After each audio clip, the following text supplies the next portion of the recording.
శ్రీ సాయినాథాయ నమః.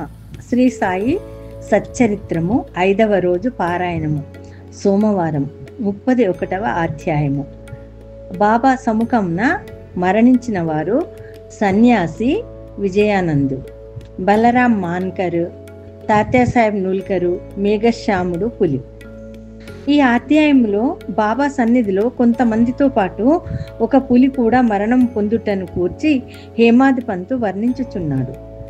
మరణకాలంన మనస్సునందున్న కోరిక కానీ ఆలోచన కానీ ఆ వ్యక్తి భవిష్యత్తును నిర్ణయించను. భగవద్గీత 8వ అధ్యాయంన 5-6 శ్లోకములలో శ్రీకృష్ణుడు ఇట్లు చెప్పి ఉన్నాడు: ఎవరైతే వారి అంత్యదశయందు నన్ను జ్ఞప్తిందుంచుకొందురో వారు నన్ను చేరెదరు. ఎవరైతే ఏదో మరొక దానిని ధ్యానించెదరో వారు దానినే పొందెదరు. అంత్యకాలమందు మనము మంచి ఆలోచనలే మనస్సునందు ఉంచుకొనగలమను నిశ్చయము లేదు. అనేక మంది అనేక కారణముల వల్ల భయపడి అదిరిపోయేదరు. కావున అంత్య సమయమందు మనస్సును నిలకడగా ఏదో మంచి ఆలోచన ఎందే నిలుపవలనన్నచో నిత్యము దానిని అభ్యసించట అవసరం. భగవంతుని ధ్యానము చేయుచు జ్ఞప్తించుకొని ఎల్లప్పుడూ భగవన్నామ స్మరణ చేసినచో మరణకాలమందు గాబరా పడకుండా ఉండగలమని యోగీశ్వరులందరూ మనకు బోధించుచుందురు. భక్తులు యోగులకు సర్వస్వ శరణాగతి చేసెదరు. ఎలా అన్న సర్వజ్ఞులకు యోగులు దారి చూపి అంత్యకాలంన సహాయం చేసెదరని వారి నమ్మకం. అటువంటివి కొన్ని ఇచ్చట చెప్పెదను. సన్యాసి విజయానందను మద్రాసు దేశపు సన్యాసి మానస సరోవరంనకు యాత్రార్థమై బయలుదేరను. మార్గంలో బాబా సంగతి విని షిరిడీలో ఆగెను. అక్కడ హరిద్వారం నుంచి వచ్చిన సన్యాసియగు సోమదేవ స్వామిని కలుసుకొనను. మానస సరోవరపు యాత్ర గూర్చి వివరములను కనుగొనను. మానస సరోవరము గంగోత్రికి 500 మైళ్ళ పైన కలదని, ప్రయాణంలో కలుగు కష్టములన్నిటినీ ఆ స్వామి వర్ణించను. మంచు ఎక్కువనియు, భాష ప్రతి 5 కోసులకు మారిననియు, భూటాన్ ప్రజల సంశయము నైజమును, వారు యాత్రికులను పెట్టు కష్టములు మొదలగు వానిని చెప్పాను. దీనిని విని సన్యాసి నిరాశ చెంది యాత్రను మానుకొనను. అతడు బాబా వద్దకేగి సాష్టాంగ నమస్కారం చేయగా బాబా కోపగించి ఇట్లనను: ఈ పనికిమాలిన సన్యాసిని తరిమివేయుడు. వాని సాంగత్యము మనకు ఉపయుక్తం కాదు. సన్యాసికి బాబా నైజము తెలియనందున అసంతృప్తి కలిగింది. కూర్చుండి జరుగుతున్న విషయములన్నింటినీ గమనించుచుండెను. అది ఉదయం నా జరుగు దర్బారు సమయం. మసీదు భక్తులచే కిక్కిరిసి ఉండెను. వారు బాబాను అనేక విధములా పూజించుచుండెరు. కొందరు వారి పాదములకు అభిషేకం చేయుచుండెరు. వారి బొటన వేలు నుండి తీర్థమును కొందరు త్రాగుచుండెరు. కొందరు దాన్ని కండ్లకు అద్దుకొనుచుండెరు. కొందరు బాబా శరీరమున కత్తరు చందనములను పూయిచుండెరు. జాతి మత భేదములు లేక అందరూ సేవ చేయుచుండెరు. బాబా తనను కోపించినప్పటికీ అతనికి బాబా యందు ప్రేమ కలిగింది. కావున అతనికి ఆ స్థలము విడిచిపెట్టుటకు ఇష్టం లేకుండా అతడు షిరిడీలో 2 రోజులు ఉండిన పిమ్మట తల్లికి జబ్బుగానున్నదని మద్రాసు నుండి ఉత్తరము వచ్చింది. విసుగు చెంది అతడు తన తల్లి వద్దకు పోగోరెను. కానీ బాబా ఆజ్ఞ లేనిదే షిరిడీ విడవలేకుండాను. ఉత్తరం తీసుకొని బాబా దర్శనమునకై వెళ్ళాను. ఇంటికి పోవుటకు బాబా ఆజ్ఞ వేడాను. సర్వజ్ఞుడు బాబా ముందు జరగబోవునది గ్రహించి, నీ తల్లిని అంత ప్రేమించు వాడవైతే సన్యాసం ఎందుకు పుచ్చుకొంటివి? కాషాయ వస్త్రములు ధరించి వానికి దేని అంద అభిమానము చూపుట తగదు. నీ బసకు హాయిగా పోయి కూర్చుండు. ఓపికతో కొద్ది రోజులు కూర్చుండు. వాడలో పెక్కు దొంగలున్నారు. తలుపులు గట్టిగా గడియ వేసుకొని జాగ్రత్తగా నుండు. దొంగలంతయు దోచుకొని పోయేదరు. ధనము ఐశ్వర్యం మొదలగునవి నిత్యము కావు. శరీరం శిథిలమై తుదకు నశించును. దీనిని తెలుసుకొని నీ కర్తవ్యంను చేయుము. ఇహలోక పరలోక వస్తువులన్నిటి యందు గల అభిమానము విడిచిపెట్టుము. ఎవరైతే ఈ ప్రకారముగా చేసి హరి యొక్క పాదములను శరణు వేడెదరో వారు సకల కష్టముల నుండి తప్పించుకొని మోక్షమును పొందెదరు. ఎవరైతే భక్తి ప్రేమలతో భగవంతుని ధ్యానం చేసి మననము చేసేదరో వారికి దేవుడు పరిగెత్తిపోయి సహాయం చేయను. నీ పూర్వ పుణ్యం ఎక్కువగొటచే నీవిక్కడకు రాగలిగితివి. నేను చెప్పిన దాన్ని జాగ్రత్తగా విని జీవిత పరమావధిని కాంచుము. కోరికలు లేనివాడవై రేపటి నుండి భాగవతమును పారాయణ చేయుము. శ్రద్ధతో 3 సప్తాహములను చేయుము. భగవంతుడు సంతృష్టి చెంది నీ విచారములను తొలగించు, నీ భ్రమలు నిష్క్రమించు, నీకు శాంతి కలుగును అన్నది. అతని మరణము సమీపించినందున బాబా అతనికి విరుగుడు ఉపదేశించాడు. బాబా కూడా తన దేహ అవసాన సమయాన మృత్యు దేవతకు ప్రీతి కలిగించే రామ విజయము చదివించను. ఆ మరుసటి ఉదయం స్నానం మొదలగునవి ఆచరించిన పిమ్మట విజయానందుడు భాగవతమును లేండి తోటలో ఏకాంతమున చదువుటకు ప్రారంభించాను. 2 పారాయణలు చేయగానే అలసిపోయాను. వాడాకు వచ్చి 2 దినములు ఉండేను. 3వ రోజు ఫకీరు బడే బాబా తోడపై ప్రాణములు వదిలాను. బాబా ఒక రోజంతా ఈ శవం అట్లనే ఉంచుడనను. పిమ్మట పోలీసు వాళ్ళు వచ్చి విచారణ జరిపి శవ సంస్కారము కాజ్ఞయించింది. యథోచితంగా శరీరము తగిన స్థలం నందు పూడ్చిది. ఈ విధముగా బాబా ఆ సన్యాసి సద్గతికి సహాయపడింది. బలరాం మాన్కర్ అను గృహస్థుడొకడు బాబా భక్తుడుగా నుండెను. అతని భార్య చనిపోయింది. అతడు విరక్తి చెంది కొడుకునకు గృహభారం అప్పగించి షిరిడీకి వచ్చి బాబాతో నుండెను. అతని భక్తికి బాబా మెచ్చుకొని అతనికి సద్గతి కలుగ చేయవలనని ఈ దిగువ రీతిగా చేశాను. బాబా అతనికి 12 రూపాయలిచ్చి సతారా జిల్లాలోని మచ్చింద్రగఢ్లో నుండుమని. బాబాను విడిచిపెట్టి మచ్చింద్రగఢ్లో నుండుట అతనికి ఇష్టం లేకుండా, కానీ ఇదే అతనికి మంచి మార్గమని బాబా ఒప్పించాను. అచ్చట రోజుకు 3 సార్లు ధ్యానం చేయమనను. బాబా మాటలందు నమ్మకముంచి మాన్కరు మచ్చింద్రగఢమునకు వచ్చాను. అక్కడే చక్కని దృశ్యమును, శుభ్రమైన నీటిని, ఆరోగ్యమైన గాలిని, చుట్టుపక్క గల ప్రకృతి సౌందర్యంను చూచి సంతసించి బాబా సెలవిచ్చిన ప్రకారము మిక్కిలి తీవ్రముగా ధ్యానము చేయ మొదలెడను. కొలది దినముల పిమ్మట ఒక దృశ్యంను గనను.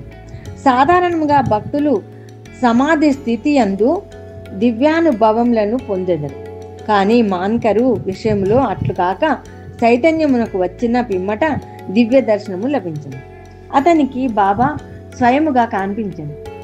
మాన్కరు బాబాను చూచుటయే కాక తన నచ్చట కేల పంపితు అని అడిగాను.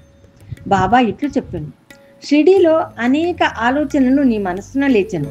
నీ సంచల మనస్సునకు నిలకడ కలగజేయవలెనని ఇచ్చటకు పంపితిని. నీవు పంచేంద్రియములతో 3.5 మూరల మనిషిగా నన్ను భావించితివి. నేనెల్లప్పుడూ షిరిడీలోనే ఉండదనుకుంటివి.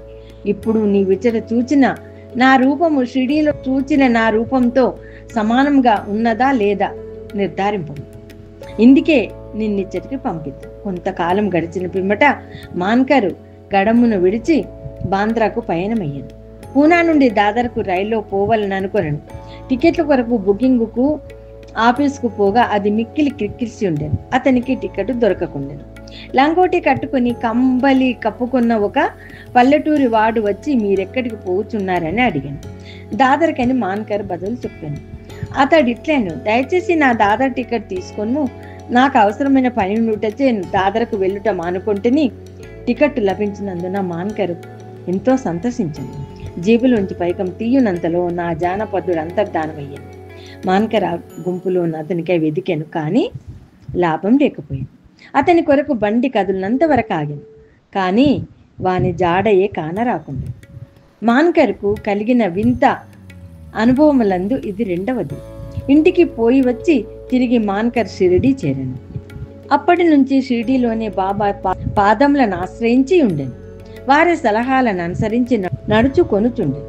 తుదకు బాబా సముఖమున వారి ఆశీర్వాదముతో ఈ ప్రపంచమును విడిచినందువలన అతడెంతో అదృష్టవంతుడని చెప్పవచ్చు.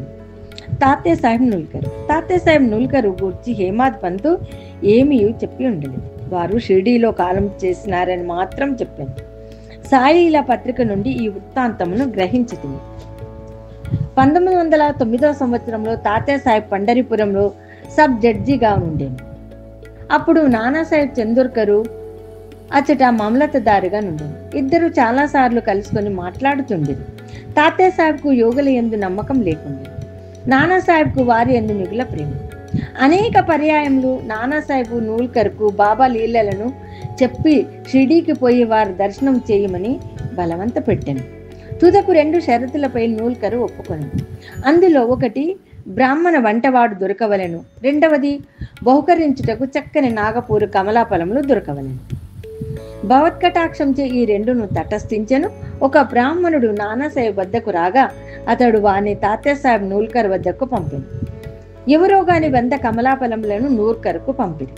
2 షరతులు నెరవేరుటచే తాత్యాసాహెబు షిరిడీకి తప్పక పోవలసి వచ్చింది. మొట్టమొదట బాబా అతనిపై కోపగించాను. క్రమంగా బాబా అవతార పురుషుడని తగిన నిదర్శనములు తాత్యాసాహెబ్ నూల్కర్కు లభించెను. కనుక అతడు బాబా ఏడ మక్కువ పడి తన అంత్యదశ వరకు సిద్ధిలోనే ఉండను. తన అంత్యదశలో మత గ్రంథముల పారాయణము వినను. చివరి సమయంలో బాబా పాదతీర్థము అతనికిచ్చిరి. అతని మరణ వార్త విని బాబా ఇట్లన్నాడు, అయ్యో తాత్య మనకంటే ముందే వెళ్ళిపోయాను, అతనికి పునర్జన్మం లేదు. మేఘశ్యాముడు 28వ అధ్యాయంలో మేఘుని కథ చెప్పుతుంది. మేఘశ్యాముడు మరణించగా గ్రామవాసులందరూ శవం వెంట వెళ్ళిరి. బాబా కూడా వెంబడించెను. బాబా అతని శవంపై పువ్వులు చల్లెను. దాన సంస్కారమైన పిమ్మట బాబా కంట నీళ్లు కారెను. సాధారణ మానవుని వల్లే బాబా చింతా విచార మగ్నుడైనట్లు కనపడెను. శవమంతై పూలతో కప్పి దగ్గర బంధువు వలె ఏడ్చి బాబా మసీదుకు తిరిగి వచ్చాను. యోగులు అనేకులు భక్తులకు సద్గతినిచ్చుట విందుము. కానీ బాబా గొప్పదనం అమోఘమైనది. క్రూరమైన పులి కూడా వారి వలనే సద్గతిని పొందింది. ఆ కథే ఇప్పుడు చెప్పుదు. బాబా సమాధి చంద్రుడికి 7 రోజుల ముందొక విచిత్రమైన సంగతి షిరిడీలో జరిగెను. ఒక నాటు బండి వచ్చి మసీదు ముందర ఆగెను. ఆ బండిపై ఇనుప గొలుసులతో కట్టి ఉంచిన పులి ఉండెను. దాని భయంకరమైన ముఖము వెనుకకు తిరిగి ఉండెను. దానిని 3 దర్వేషులు పెంచుతూ ఊరూరా త్రిప్పి డబ్బు సంపాదించుకొనిచుండెను. అది వారి జీవనోపాధి. ఆ పులి ఏదో జబ్బుతో బాధపడుతుండెను. అన్ని విధముల ఔషధములను వాడిది, కానీ వారి ప్రయత్నములు నిష్ఫలమయ్యాను. బాబా కీర్తి విని వారు దానికి షిరిడీకి తీసుకొని వచ్చారు. దానిని గొలుసులతో పట్టుకుని ద్వారం వద్ద నిలబెట్టి దర్వేషులు బాబా వద్దకు పోయి దాని విషయమంతా బాబాకు చెప్పారు.